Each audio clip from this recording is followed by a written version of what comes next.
కిషన్ రెడ్డి గారు నోరేసుకొని మా మీద పడి మమ్మల్ని ఏదో బెదిరించినట్టుగా మాట్లాడితే ఇక్కడ బెదిరేటోళ్ళు ఎవరు లేరు. కిషన్ రెడ్డి గారు మీరు బెదిరిస్తే బెదరడానికి ఈడెవరు అంత ఉద్దరగా లేరు.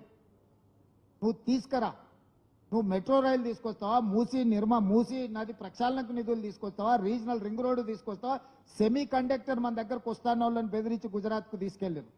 సెమీ కండక్టర్ పరిశ్రమకు సంబంధించి ఉత్తరప్రదేశ్కి ఇచ్చారు, అస్సాంకి ఇచ్చారు స్పెషల్ ఇన్సెంటివ్స్. తెలంగాణ రాష్ట్రానికి ఎందుకు ఇవ్వలేదని నేను అడుగుతున్నా.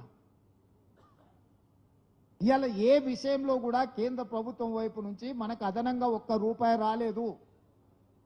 యథాలాపంగా రావాల్సినవి మాత్రమే వచ్చినాయి. అది కూడా ₹1 పన్ను మన కేంద్ర ప్రభుత్వాన్ని కడితే 42 పైసలు మాత్రమే మనకు వచ్చినాయి. ఇవాళ 10 సార్లు ఢిల్లీకి వెళ్ళి ప్రధానమంత్రి నుంచి మొదలుపెట్టి ప్రతి మంత్రి దగ్గరికి మేము వెళ్ళి కలిసినాం. మేము వెళ్ళి కలిసినప్పుడు చర్చ జరగదా? ఆ మంత్రులు యథాలాపంగా మాకు చెప్పరా? అరే మీరు ఇన్నిసార్లు వచ్చి అడుగుతున్నారు, ఇన్నిసార్లు నివేదికలు ఇచ్చిపోయినావు, మీ రాష్ట్రం నుంచే ఉన్న కేంద్ర మంత్రి కిషన్ రెడ్డి గారు ఒక్కరోజు కూడా మాట్లాడట్లేదు అని అన్నాడు. నేను అడుగుతున్న కిషన్ రెడ్డిని, ఒక్కరోజైనా ఈ 6 సంవత్సరాలలో నరేంద్ర మోడీ గారి దగ్గర ప్రత్యేకమైన అపాయింట్మెంట్ తీసుకెళ్లి తెలంగాణకి ఇవి కావాలని ఏమన్నా ఇచ్చిందా మీరు? ఏదన్నా మంత్రివర్గ సమావేశంలో తెలంగాణ రాష్ట్రానికి మెట్రో కావాలనో, తెలంగాణ రాష్ట్రానికి రీజనల్ రింగ్ రోడ్డు కావాలనో, తెలంగాణకు మూసీ నది ప్రక్షాళన కావాలనో, సెమీ కండక్టర్కి సంబంధించిన అనుమతులు కావాలనో ఏదైనా మీరు ప్రస్తావించండి. ప్రస్తావిస్తే ఏ మీటింగ్ మినిట్స్లో ఉందో చెప్పండి, ఏ పార్లమెంట్ సమావేశాలలో మీరు మాట్లాడినో చెప్పండి. మీకు చిత్తశుద్ధి లేదు. మీది ఎంతసేపు ఉన్నా సైంధవ పాత్ర. ఈరోజు కేసీఆర్ దిగిపోయిన బాధలో, ఆయన చీకటి మిత్రుడు అధికారం కోల్పోయిన దుఃఖంలో కిషన్ రెడ్డి గారు మాకు అడ్డం పడుతున్నాడు. కిషన్ రెడ్డి గారు మీ చిత్తశుద్ధి నిరూపించుకోవాలంటే మీరు ఈ అనుమతులు తీసుకొని హైదరాబాద్కు రావాలి. హైదరాబాద్లో వరదలు వచ్చినప్పుడు బండి సంజయ్ గారు చెప్పారు, ఆటో పోతే ఆటో ఇస్తాం, లారీ పోతే లారీ ఇస్తాం, గుండు పోతే గుండు ఇస్తాం అన్నాడు. గుండు లేదు. బైక్ పోతే బైక్ ఇస్తామన్నాడు. గుండు పోతే గుండు ఇస్తామన్నాడు. గుండు లేదు, అరగుండు లేదు, గుండు 0. ఇది మీ హామీ కాదా? ఎన్నికల్లో మీరు ఇచ్చింది కాదా?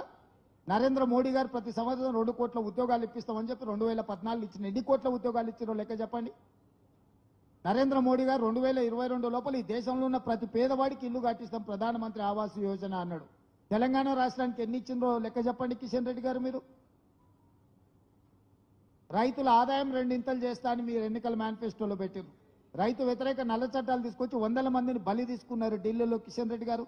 అప్పుడే మర్చిపోయినరా మీరు? ఇవాళ తెలంగాణలో బీసీ కులగణన చేస్తే బీసీ కులగణనలో మైనారిటీలను చేర్చారు కాబట్టి మేము తిరస్కరిస్తాం, రద్దు చేస్తామంటున్నాం. నేను కిషన్ రెడ్డిని సూటిగా అడుగుతున్న, పక్కలున్న ఆంధ్రప్రదేశ్ మీ ప్రభుత్వమే కదా, పక్కలున్న ఆంధ్రప్రదేశ్లో మైనారిటీ రిజర్వేషన్లు రద్దు చేయండి మీకు చేతనైతే. పక్కలున్న రాష్ట్రంలో మైనారిటీలకు బీసీ రిజర్వేషన్లు లేవా? ఇవాళ కిషన్ రెడ్డిని బండి సంజయ్ సూటిగా సవాల్ ఇస్తున్నా నేను. గుజరాత్లో 29 ముస్లిం ఉపకులాలు బీసీ రిజర్వేషన్లు అనుభవిస్తున్నారు నరేంద్ర మోడీ గారు సొంత రాష్ట్రంలో. బీహార్లో 26 ముస్లిం బీసీ కులాలు రిజర్వేషన్లు అనుభవిస్తున్నాయి.